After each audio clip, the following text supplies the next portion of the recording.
La première nuit, Megan, agent d'admission à la morgue, suivit par terre une trace de sang. Elle suivit cette trace de sang pendant longtemps, un sang humide qu'elle avait remarqué au sol. Une fois arrivée dans la salle de morgue, elles remarquèrent alors, juste au sol, elles remarquèrent que la trace de sang continuait. Elles la suivaient en regardant. Une fois arrivées à la morgue dans la salle, elles posèrent alors un scalpel. Elles posèrent un scalpel sur la table en métal froide. Elle sentit que la table était froide et humide. Elle vit alors que l'eau s'était mise en route toute seule. Elles remarquèrent d'étranges phénomènes, comme des radios de blessures, de fractures. Elles remarquèrent d'étranges phénomènes, comme des radios de fractures, de divers morceaux de corps qui avaient été laissés allumés. Le tableau UV avait été laissé allumé, avec dessus des photos, des imageries qui avaient été placées sur l'écran UV ultraviolet. Elle l'avait éteint et avait repris les radios. Elle les avait rangées. Elle ne les avait pas numérotées. Elle les avait classées dans le dossier d'une Jane Doe placée dans un frigo. Au sol, Megan continua alors à suivre tout simplement cette trace de sang. Elle la suivit alors dans une autre partie de la morgue. Dans une autre partie de la morgue, elle vit alors un frigo au sol, ouvert. À l'intérieur de ce frigo, elle sentit du sang. En partie sur les murs à l'intérieur du frigo, sur les côtés. En partie au-dessus du frigo, partout à l'intérieur. Partout à l'intérieur, elle sentit du sang, sur les parois en métal. Le frigo était complètement humide. Elle prit une lampe de poche. Elle prit alors une lampe de poche dans le bureau. Elle repartit à la morgue encore une fois. Une fois à la morgue, elle regardait à l'intérieur. L'intérieur du frigo était complètement couvert de sang. Elle ignorait ce qui s'était passé. Elle ignorait si quelqu'un avait été tué ou assassiné. Un moment, lorsqu'elle ferma le frigo, elle se retourna. Elle entendit un bruit. Et elle réouvrit le frigo une deuxième fois. Quelque chose venait de tomber au sol. Elle regarda et ouvrit le frigo. Par terre, au sol, quand elle s'était mise à genoux, avec un genou au sol et une main à terre, dans la mare de sang dans sa main qui était dans la mare de sang, sur le côté. Le sang baignait juste à côté, dans un creux sur le sol, et pourtant le sol était en béton armé. Juste à côté, elle regardait, et il y avait un morceau de main, une main complètement arrachée, complètement lacérée. Ce morceau de main qui avait été coupé, sectionné tel un chirurgien, de manière très précise. On pouvait encore apercevoir la délicatesse de la lame ayant coupé la main en deux, au niveau du poignet, juste au-dessus du poignet. On pouvait y apercevoir les os de la main qui ressortaient, l'os du poignet, les phalanges de la main qui étaient cassées. La main était entièrement rongée, la peau complètement déchirée. Il y avait une fissure, une sorte de lacération qui avait été faite avec un objet tranchant. Mais celle-ci n'avait pas été faite de manière délicate, comme le ferait la main d'un chirurgien. Celle-ci avait été faite de manière agressive, plutôt comme le ferait un animal. Elle avait ramassé la main et l'avait mis alors dans du chloroforme pour pouvoir la conserver. Fermant alors le bocal, elle l'avait rangé dans un frigo dans lequel elle gardait les poches de sang, dans lequel elle gardait les organes. Certains organes prélevés sur des cadavres qu'on avait ouverts pendant des lacérations Y. Alors qu'elle avait fermé et nettoyé le sol pendant des heures et des heures, alors qu'elle nettoyait le sol et qu'elle nettoyait le frigo à l'intérieur, devant rentrer dans le frigo, se coucher au sol, elle se posait un tas de questions. Elle est alors retournée voir le frigo dans lequel Anna Grace était enfermée. Regardant le frigo dans lequel Anna Grace était enfermée, elle a pris son dossier, assis par terre contre un mur, elle a commencé à le lire. Anna Grace, mort d'un exorcisme, mort pendant un exorcisme.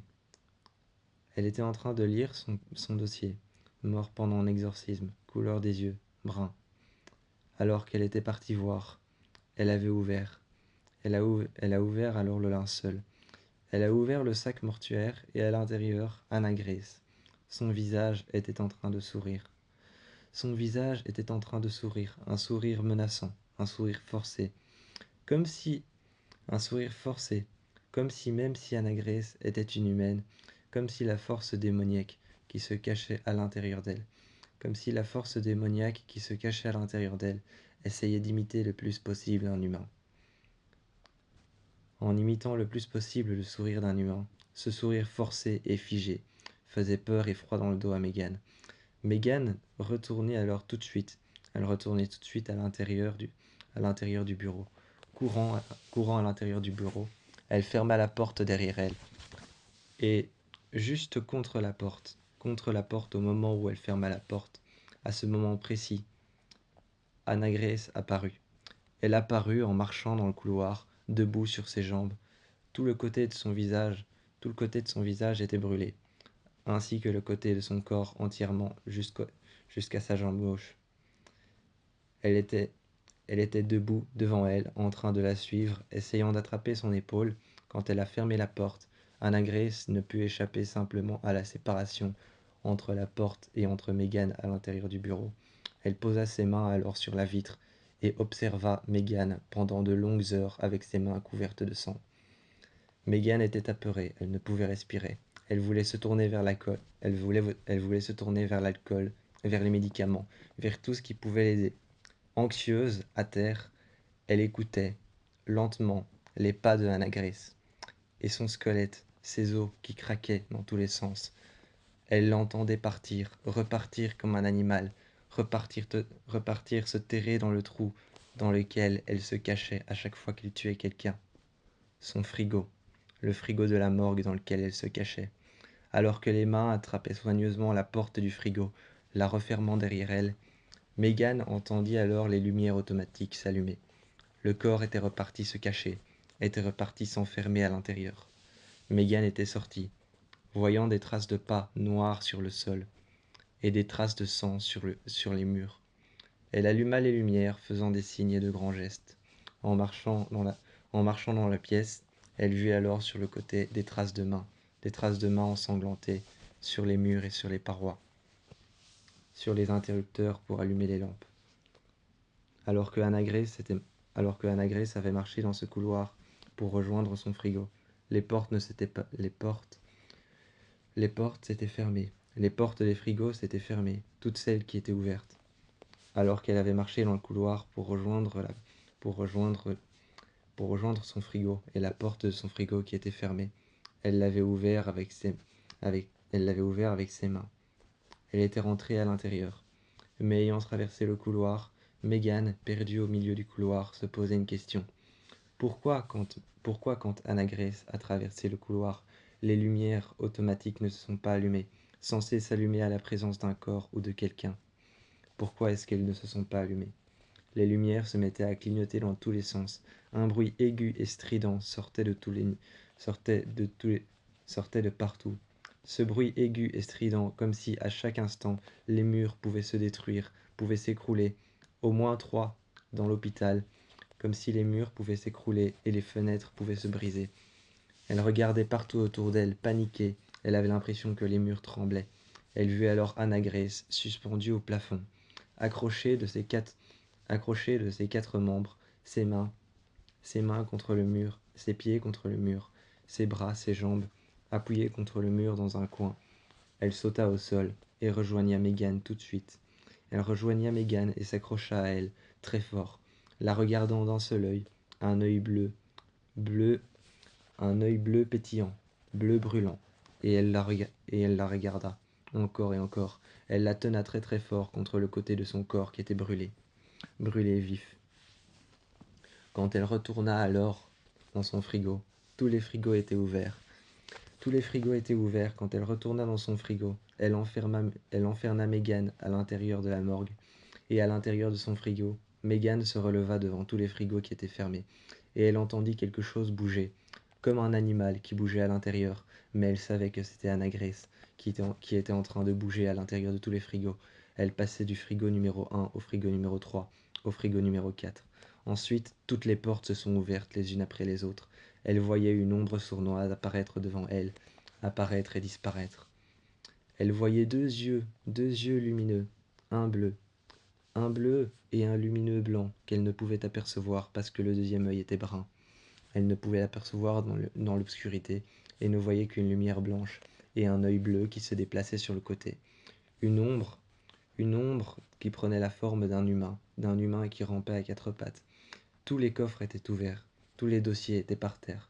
Megan s'est approchée de bien trop près, quand un bras complètement cramé, complètement brûlé, complètement noir comme le charbon, a essayé de lui attraper le visage. Elle s'est alors reculée, est tombée par terre et s'est ouvert la main avec un scalpel qu'elle a ramassé. Elle a regardé alors lentement le corps de Anna Grace sortir, laissant derrière elle une trace de sang. Sa marraine aux alcooliques était enfermée à l'intérieur, morte, ouverte en deux, avec une épaule sectionnée et un bras presque tranché en deux. Elle courut vers elle pour récupérer son corps, mais immédiatement le coffre, la porte du frigo, se referma sur elle. Elle se retrouva alors emprisonnée à l'intérieur. Elle se retrouva alors emprisonnée à l'intérieur, dans le froid du frigo de la morgue, avec juste à côté d'elle la présence et le sentiment que Anna Grace n'était pas loin.